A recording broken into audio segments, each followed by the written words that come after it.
Hi everyone, it's A Ticket to Christ. Thank you for tuning back in. We're looking at love all saints. We're in 2 Corinthians chapter 12, verse 14. It's the Apostle Paul.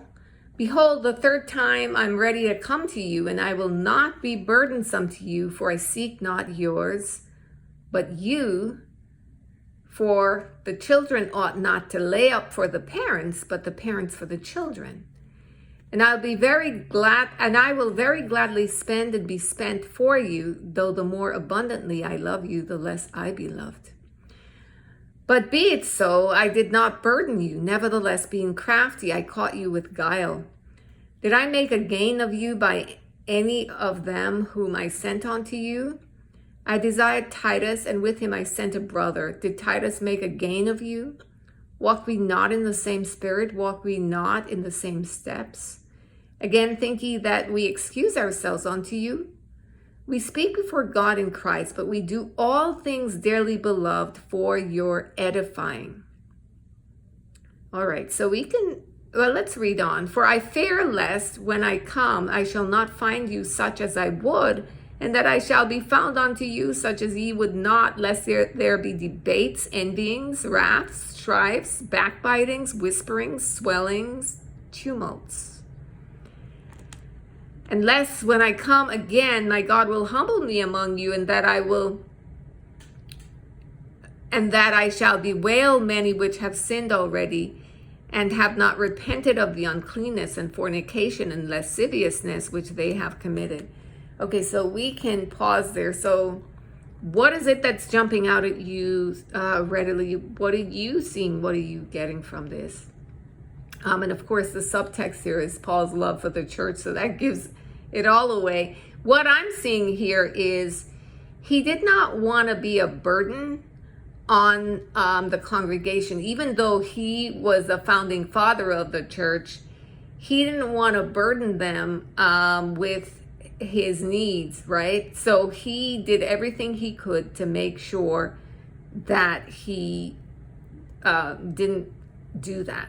And I think financially what he did was he worked. I think he was a tent maker, and just really worked doubly, twice as hard, seeking not his own gain, but for them. And he viewed them as a parent would a child, right? That it was not the child's responsibility to be burdened with the bills of the parent, but it's for the parent to, look out for their kids in that way.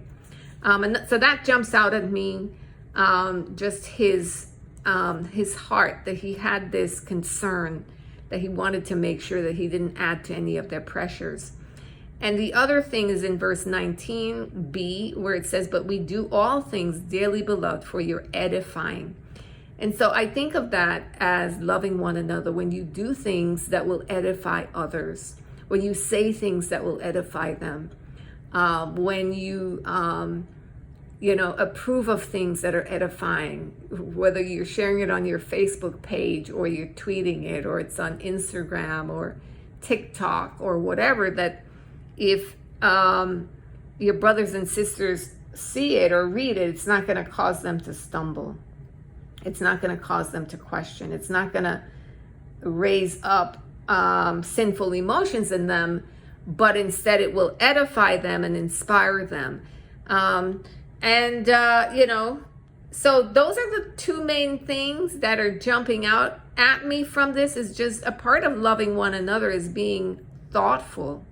It's being considerate. It's carrying our own load, right?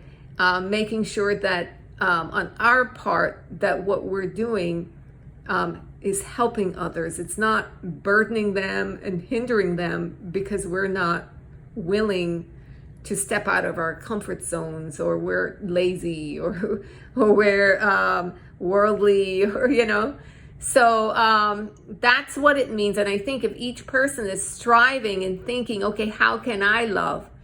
What would love be? And being this considerate as the Apostle Paul is, I think that as well would go a long way in loving all saints, and in also just building up the body of believers wherever we are. And it doesn't mean that you can't have needs or that people, can't help you. But I think it should be when you do have a genuine need, and the Lord is showing, look, I've allowed this need, so that the body can help you, as opposed to just being irresponsible or lax, or being careless or worldly, or getting distracted by the affairs of the world and getting hooked into worldly conversations or viewpoints. And next thing you know, you're in some kind of a Twitter argument with somebody in the world who's saying that they're a Christian, but they're not really showing any humility. They're not showing any compassion, no mercy, no gentleness. The gospel of the Lord is not being presented in an attractive manner. And there's gossip, harshness, tearing people down, and rudeness, So we have to be mindful as Christians, how we love one another in these ways. That's what at least my takeaway is from this. I'm sure you're getting your own insights, beloved. And I hope that this passage, as you read it, blesses you and helps you. As it's actually helping me, especially but we do all things dearly, beloved, for your edifying. Love that part.